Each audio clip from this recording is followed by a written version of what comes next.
Perdre jusqu'à 1 kg de graisse par semaine sans régime, sans frustration, sans bouleverser ton quotidien, ça te semble impossible? Pourtant, c'est exactement ce que font les femmes qui appliquent les 7 habitudes que je vais te montrer aujourd'hui.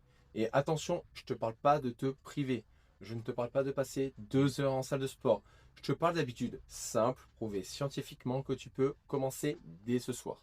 Et reste bien jusqu'au bout parce que l'habitude numéro 3 est celle qui change tout et personne ne t'en parle. Avant d'aller plus loin, si tu ne me connais pas, laisse-moi te dire pourquoi tu peux me faire confiance. En un, j'ai moi-même pesé 101 kilos. J'étais fumeur, j'étais pour le coup zéro sport, mal de dos en permanence, 30 kilos j'ai perdu. Et pas avec un régime miracle, non, non, j'ai perdu 30 kilos en changeant mes habitudes une par une. Et tu sais quoi? Je n'ai jamais compté une seule fois mes calories.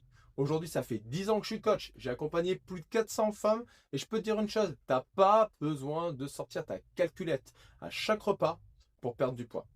Oui, la perte de poids, elle repose sur un déficit calorique, c'est de la science, ton corps dépense plus qu'il ne reçoit, tu vas puiser dans tes réserves.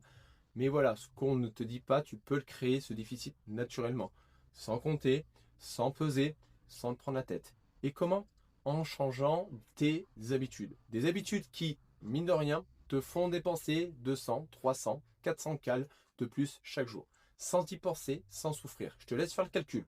300 cales de plus dépensées chaque jour. Ça te fait 2100 calories sur la semaine. Ça va te faire en un mois 8000 calories, soit environ 1 kg de graisse sans régime. C'est les 7 habitudes que je vais te donner maintenant. C'est exactement ça. Des ajustements simples que tu intègres dans ta vie et qui créent le déficit pour toi sans que tu aies besoin d'y penser. En un, c'est la marche.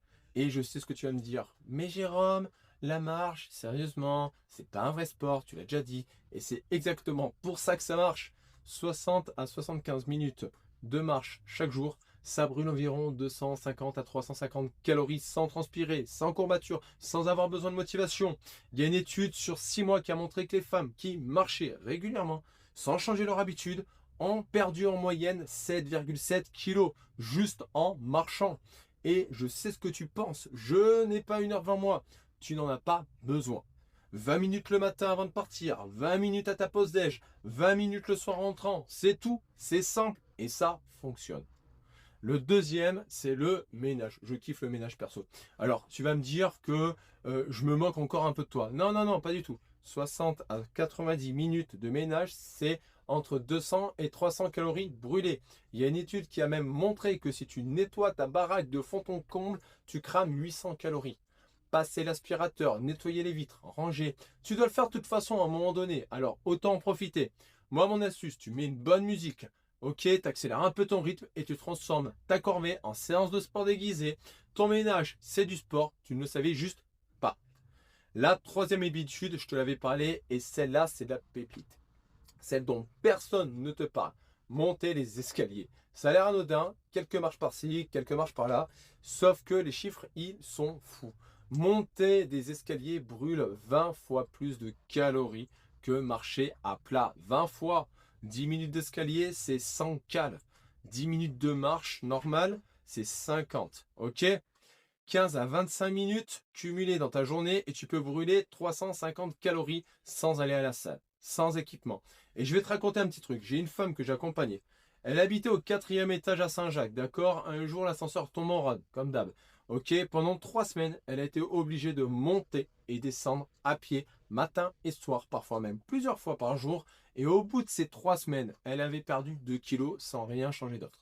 Ok, quand l'ascenseur est reparé, eh ben, elle a continué à prendre les escaliers. Et en bonus, chaque étage monté augmente ton espérance de vie de 15 secondes. Et c'est prouvé scientifiquement. C'est quand même pas mal. Les escaliers, c'est pas juste de la perte de poids, c'est vraiment un aspect santé. La quatrième habitude, c'est de bouger pendant tes appels. C'est pour ça que je suis toujours actif. Ok, bouger pendant tes appels téléphoniques, c'est là, elle, vicieuse parce que elle te demande aucun temps supplémentaire. C'est ça qui est bien. Tu passes des appels dans ta journée, pas vrai, on est tous pareils. Personnel, professionnel, un petit peu, peu importe, on s'en branle. À partir de maintenant, chaque fois que ton téléphone sonne, tu te lèves, tu marches, tu fais des allers-retours dans la pièce. Ça paraît ridicule, mais les études montrent que les personnes en surpoids passent en moyenne 2 heures de plus assises par jour que les personnes minces. 2 heures. Ce n'est pas une question de sport, c'est une question de mouvement au quotidien, bordel. Les scientifiques appellent ça le NEAT. Hein. Bon, ça, je t'en ai déjà parlé, ok? Mais ça, pour le coup, ça peut représenter 350 calories de différence chaque jour. Juste en restant debout et en bougeant pendant tes appels. Si tu passes 1 heure au téléphone dans ta journée, ton objectif est déjà atteint. La cinquième, c'est le vélo. D'accord, c'est plutôt cool, perso. Alors, je te parle pas de faire un Tour de France, hein, mais je te parle juste d'un vélo, aller chercher le pain, aller faire les courses, ok, déplacer pour tes rendez-vous qui sont pas trop loin. 40 à 50 minutes de vélo dans ta journée, c'est environ 260 à 300 calories brûlées. Et si tu as beaucoup de poids à perdre, le vélo c'est cool parce que tu peux, pour le coup, passer un petit peu, tu as 80% de poids de corps qui est sur la selle, ça libère un peu les articulations, tu n'as pas d'impact, tu n'as pas de douleur, tu as beaucoup de résultats. Et si pour le coup tu as un vélo qui crève dans le garage, bah, autant le ressortir. Ok. Sinon, bah, tu prends un vélo d'appartement qui ne sert pas de porte-manteau, tu le mets devant la télé et en avant-marche. La sixième habitude, c'est le renfort musculaire. Je t'en parle tout le temps. Ok. Alors, attends, s'il te plaît, avant de zapper, laisse-moi t'expliquer un truc qui est vraiment important. Je te parle pas de soulever des haltères de 20 kilos. Je te parle pas de devenir une bodybuilder. Non, je te parle de faire 10 à 15 minutes. D'accord? 2 à 3 fois par semaine. C'est tout. D'ailleurs, pour le coup, j'ai des séances gratuites. Tu le sais sur ma chaîne YouTube. Donc, bah, tu prends 10-15 minutes. D'accord? Tu te mets chez toi. Tu n'as pas besoin de matériel et tu n'as plus qu'à suivre. Et pourquoi c'est crucial? Parce que le renforcement musculaire a un double effet. En un, tu brûles des calories pendant la séance. Ça, c'est cool. En deux, bah, c'est là que ça devient intéressant. Tu augmentes ton métabolisme de base. Et une étude sur 10 semaines a montré que les femmes qui faisaient du renforcement musculaire ont augmenté leur métabolisme de 7%. Elles ont perdu 1,8 kg de graisse et elles ont gagné 1,4 kg de muscle. Et tu sais ce que ça veut dire? Ça veut dire qu'à la fin de ces 10 semaines, leur corps brûlait plus de calories au repos, en dormant, en regardant la télé, en faisant rien. Et le muscle consomme 3 fois plus d'énergie que le gras, même quand tu ne bouges pas. Et en plus, tu t'es affiné. Et on ne parle pas de devenir Hulk. Ok, on parle de te raffermir, de tonifier, de devenir plus fort. 10-15 minutes, 3 fois par semaine, tu peux les faire. Ok, devant la télé le soir et ça change tout. La septième habitude, on y est, la plus simple de toutes et peut-être la plus puissante. Manger lentement. Je sais, ça paraît très simple, mais écoute, ça, une étude compare deux groupes de personnes. Même repas, même aliment. La seule différence, c'était la vitesse du repas. Le groupe qui mangeait vite consommait en moyenne 645 calories de plus. Le groupe qui mangeait lentement, 579 calories. Ok? 66 calories de différence, c'est un repas. Ok? Multiplie par 3. Ça fait 200 calories par jour sans changer ce que tu manges. Juste en mangeant lentement. Pourquoi ça marche? Parce que ton signal de satiété met environ 15 à 20 minutes à arriver au cerveau.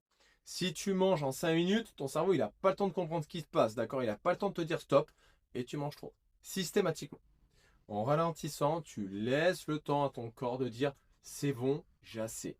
Mon astuce, perso, tu poses ta fourchette entre chaque bouchée, mâche, prends ton temps, d'accord? Pour le coup, au Japon, ils bouffent avec des baguettes. Ça force à prendre des petites quantités.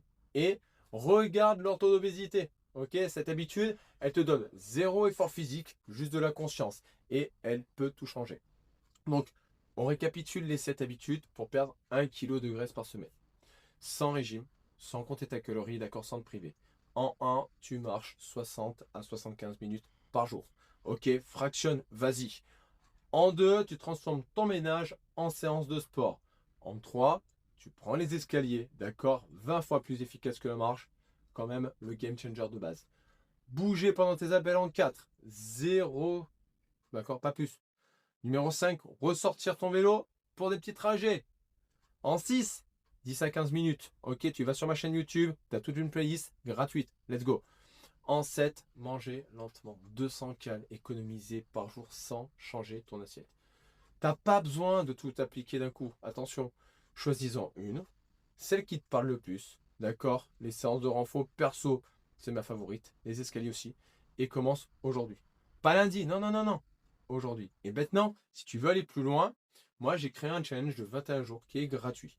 21 jours pour mettre en place ces habitudes avec moi, pas toute seule dans ton coin. Et ça commence par un rendez-vous avec moi. Toi moi, en visio, pour faire le point sur ta situation, comprendre où tu en es et définir ensemble ton plan d'action pour ces 21 jours. Il n'y a pas de jugement, il n'y a pas de pression. Juste un échange pour voir comment je peux t'aider. Le lien pour réserver ton rendez-vous, c'est simple, il est en premier dans la description, c'est complètement gratuit, c'est sans engagement et ça pourrait être le premier pas vers ta transformation. Et si cette vidéo t'a apporté de la valeur, dis-le moi en commentaire s'il te plaît et écris-moi quelle habitude tu vas commencer, d'accord?